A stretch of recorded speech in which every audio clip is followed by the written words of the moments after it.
네, 안녕하세요. 네, 안녕하세요. 안현주 변호사입니다. 네, 오늘은 되게 오랜만에 한국법과 관련된 이슈를 이야기해 보려고 합니다. 네, 요즘 디지털 성범죄 때문에 여러 가지 걱정들도 많으시고, 어떤 아픔이 있으셨던 분들은 조금 막 그런 생각 때문에 힘들어 하시는 경우도 많으신 것 같아요.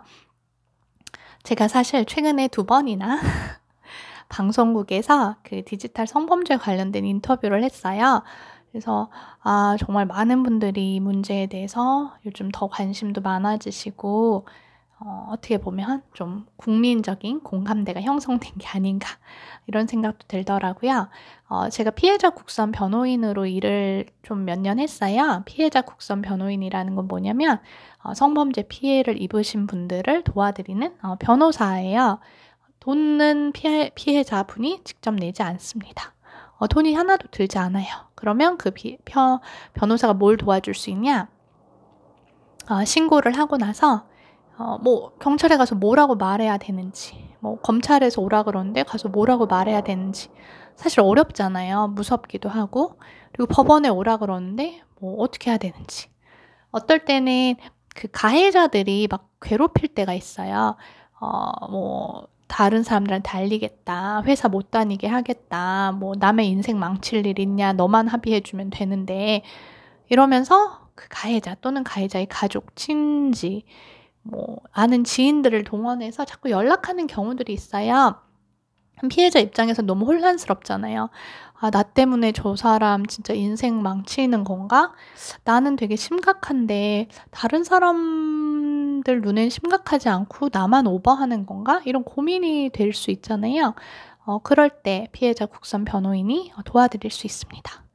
피해자 국선 변호인은 이제 뭐 무료로 여러분이 받으실 수 있는 서비스인데 물론 동일하고 어떻게 보면 좀 더 개인적인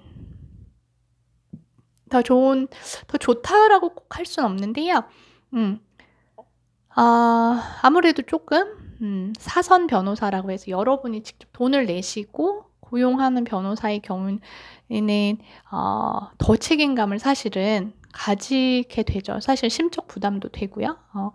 그래서 뭐 비용에 따라서 그렇게 사선 변호사를 선임하셔도 되고 국선 변호사도 충분히 좋기 때문에 국선 변호사와 함께 하셔도 되는데요.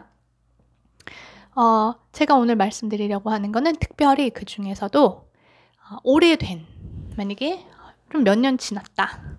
그런 경우에 나 지금 신고해도 될까요? 라는 부분입니다. 지금 신고해도 될까요? 많은 경우 답은 네입니다.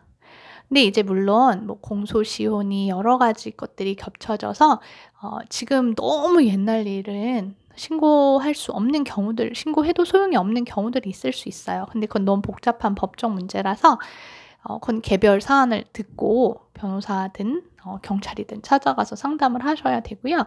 기본적으로는 오래된 일이라고 해서 없었던 일은 아니잖아요. 그렇기 때문에 신고하시고 또 처벌받게 하실 수 있습니다.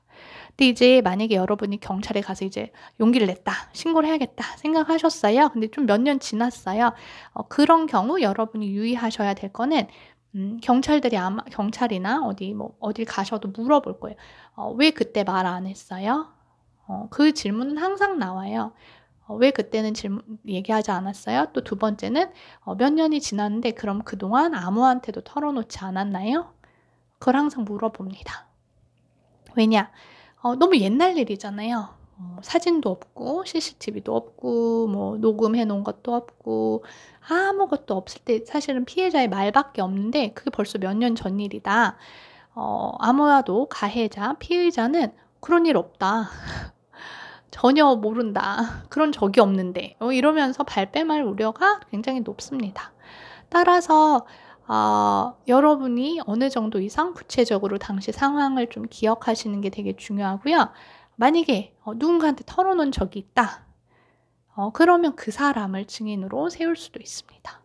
사실 그렇잖아요. 있지도 않은 일을 사람들한테 이야기한다는 게 말도 안 되죠. 네, 신고도 안 할 거면서. 그렇기 때문에 몇 년 전이라도 내가 누군가한테 털어놓은 적이 있다. 친구들이랑 고민 상담하다가 말한 적이 있다. 이런 것들도 사실은 여러분한테 중요한 증거가 될 수 있기 때문에 그런 것들을 모으시는 것도 괜찮습니다. 아니면 여러분이 만약에 차마 친구한테도 누구한테도 말을 못하겠어 아직은. 하지만 신고할 자신도 없고 언젠간 신고할지도 모를 때 어떤 사람들은 그렇게도 해요.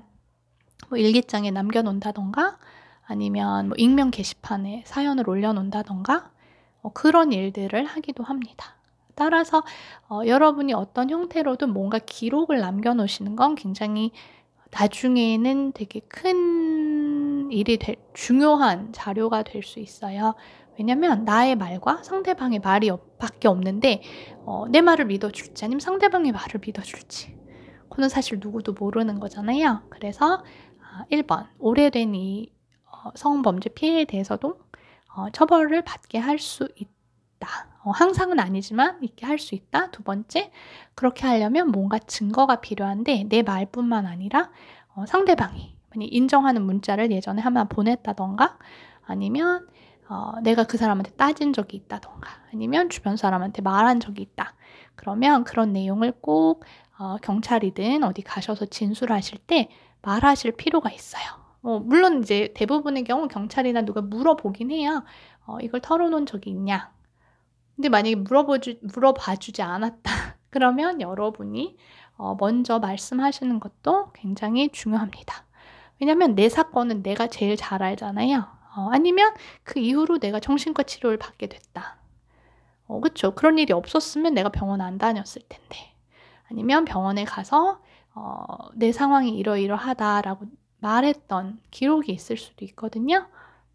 그렇기 때문에 그런 증거들을 하나하나 모아서 상대방이 정말 그런 나에게 안 좋은 행동을 했다는 걸 입증할 만한 증거를 모으는 게 굉장히 중요하고 필요합니다. 오늘 영상이 여러분한테 도움이 되셨으면 좋겠고요. 처음에 말하는 거 너무 힘들어요. 처음에 말이 솔직히 안 나올 거예요. 말이 안 나오잖아요. 근데 막상 누군가와 상담을 하거나 신고를 하다 보면 이야기가 나와져요. 그리고 또 그 과정에서 자기 생각도 정리가 되고 나중에는 좀 더 마음이 편해지신다고 하시더라고요. 그렇기 때문에 그런 문제로 고민하시는 분이 계시다면 용기를 내시고 신고를 하시거나 또 상담을 꼭 받아보시기를 추천합니다.